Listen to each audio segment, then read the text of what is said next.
अस्सलाम वालेकुम beautiful people, welcome back to my YouTube channel. आज की वीडियो में मैं आप लोगों के साथ अपनी सहरी से अफ्तार तक की तमाम रूटीन जो है वो शेयर करने वाली हूँ।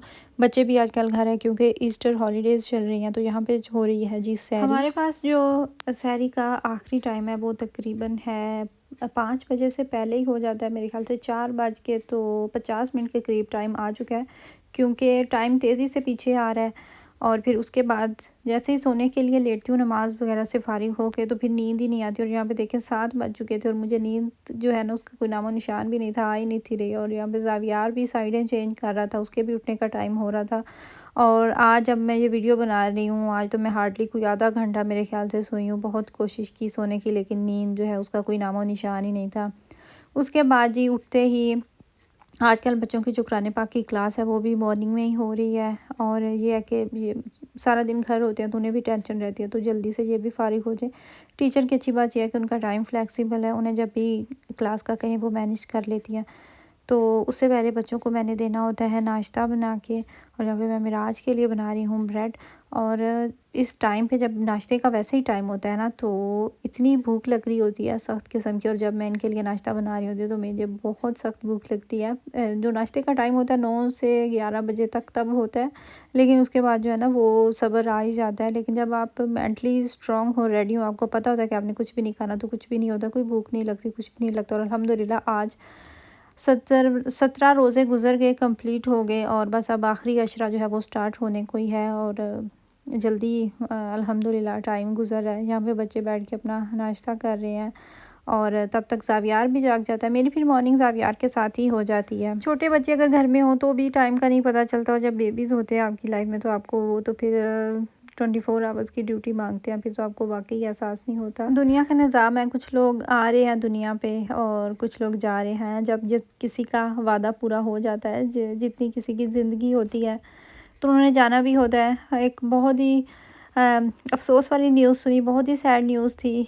कुछ दिन पहले की ये बात है, मेरे ख्याल से 3 से 4 दिन हो चुके हैं इस बात को भी। किचन विद आमना, उनको कौन नहीं जानता, सब उनको जानते हैं। उनके भाई भी, वो सारी फैमिली ही व्लॉगिंग करती है, सब भी यूट्यूब पे हैं। तो उनके फादर की डेथ हो गई और उस चीज़ का बहुत अफसोस लगा। और आप सबसे भी मैं रिक्वेस्ट करूँगी कि आप उनकी मग़फ़िरत के लिए दुआ करें, अल्लाह ताला उन्हें जन्नत में जगह दे। और खुशकिस्मत लोग होते हैं जिन्हें माह रमज़ान का महीना मुबारक महीना नसीब होता है। मौत बरहक है, जाने वालों ने जाना ही होता है, सब्र के सिवा कुछ भी नहीं कर सकते।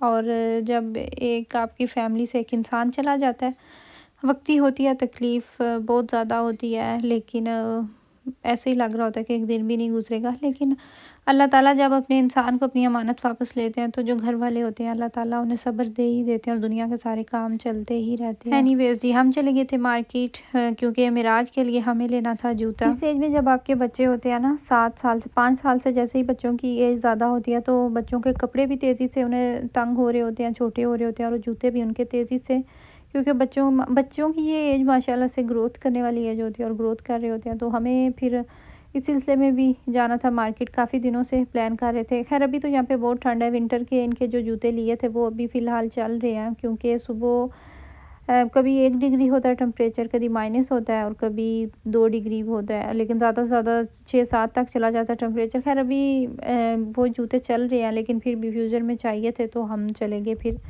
मार्केट। सोचा ये वाला काम जो है ना ये भी ख़त्म कर लें। मार्केट आप वैसे ही जब जाते हैं ना, तो आपको एक चीज़ आप लेने जाते हैं, लेकिन वहाँ पे हज़ारों चीज़ें ऐसी, बहुत सी चीज़ें आपको नज़र आ जाती हैं जिनकी आपको ज़रूरत होती है, तो आप वहाँ चले जाते हैं। इससे पहले हम गए थे प्री मार्क, और वहाँ पे उन्होंने भी विंटर स्टफ़ पे अच्छी खासी डिस्काउंट लगाई हुई है बच्चों के लिए, तो वहाँ से बच्चों की 1-2 चीज़ें ली। और उसके अलावा फिर जूते लिए, और उधर बिल्कुल साथ ही थी टेडी मार्केट, तो सोचा यहाँ से भी चक्कर लगा ही लेते हैं इसके सामने से गुजर रहे हैं। तो उन्होंने भी कुछ चीज़ों पे लोगों को अट्रैक्ट करने के लिए इक्का दुक्का जो है ना वो रेड स्टिकर्स जो है वो चिपकाए हुए थे। होता तो मुश्किल ही है जब आप इस तरह बाहर निकलते हैं, तो फिर एनर्जी लेवल वैसे ही इतना डाउन होता है कुछ लोगों का, मेरी तरह बहुत ज़्यादा चीज़ें लगी हुई थी टेडी मार्केट में भी, डिस्काउंट भी उन्होंने अच्छी खासी लगाई हुई थी, लेकिन मुझे कोई भी ऐसी यूज़फुल चीज़ नहीं नज़र आई मुझे, जिससे मुझे लगा हो कि मुझे घर के लिए इस चीज़ की ज़रूरत है। लेकिन मैंने एक चीज़ जो पहली दफ़ा देखी, हो सकता है ये पहले भी मार्केट में हो, ये वाली चटाई मैंने फ़र्स्ट टाइम देखी टेडी मार्केट में।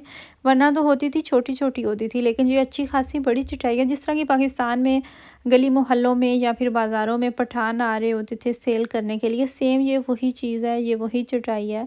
और 22 यूरो इसकी प्राइस थी और ये थी भी टेडी मार्केट में। अगर आप लोगों को ज़रूरत हो तो आप ले सकते हैं।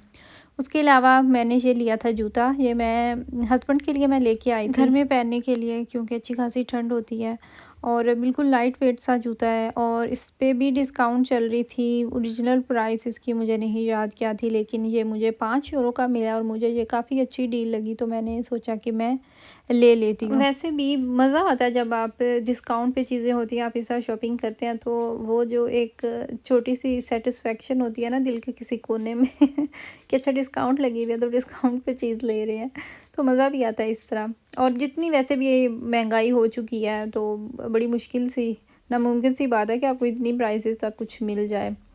फिर जी यहाँ पे मैंने स्टार्ट कर दी थी अफ्तारी की। अफ्तारी का भी टाइम था, सालन बना रही थी और साथ ही मैंने बनाए थे कबाब और फ़िश बनानी थी मैंने, और उसको मैंने 2-3 घंटे पहले ही मैरिनेट करके रख दिया था।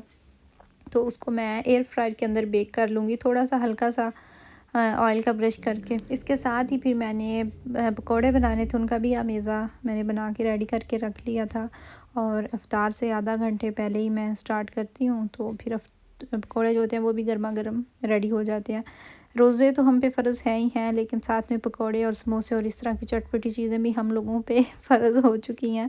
कुछ फैमिली में बहुत शौक़ से खाई जाती हैं और कुछ लोग तो अवॉइड करते हैं ऑयली फूड को। रमज़ान के दस्तरख़्वान की रौनक ही ये होती है, जब तक आपके टेबल पे 2-3 चीज़ें फ्राइड आइटम्स ना होना, तो आपको अपना दस्तरख़्वान जो है वो भी अधूरा लगता है। आपको लगता ही नहीं कि रमज़ान है, और जब आपको इस तरह की चीज़ें नज़र आती हैं अपने टेबल पे, तो फिर यकीन होता है कि अच्छा रमज़ान है। और हम लोग भी बचपन से देखते आ रहे हैं, तो ऐसे लगता है कि इन चीज़ों के बिना पकौड़े और समोसे और कबाब इस तरह की चीज़ें तो मस्ट है ना, तो इनके बिना ऐसे लगता है जैसे रमज़ान है ही नहीं, रमज़ान आया ही नहीं। बोनलेस फ़िश लेके आए थे मार्केट से, लेकिन इस पे छोटे-छोटे इसके अंदर फिर भी थे कांटे, जो बज़ाहिर नज़र नहीं आ रहे थे, लेकिन फिर भी मेहनत का ही काम था। ये थी जी मेरी आज की रूटीन। आई होप कि आपको वीडियो अच्छी लगी हो। दुआओं में याद रखिएगा।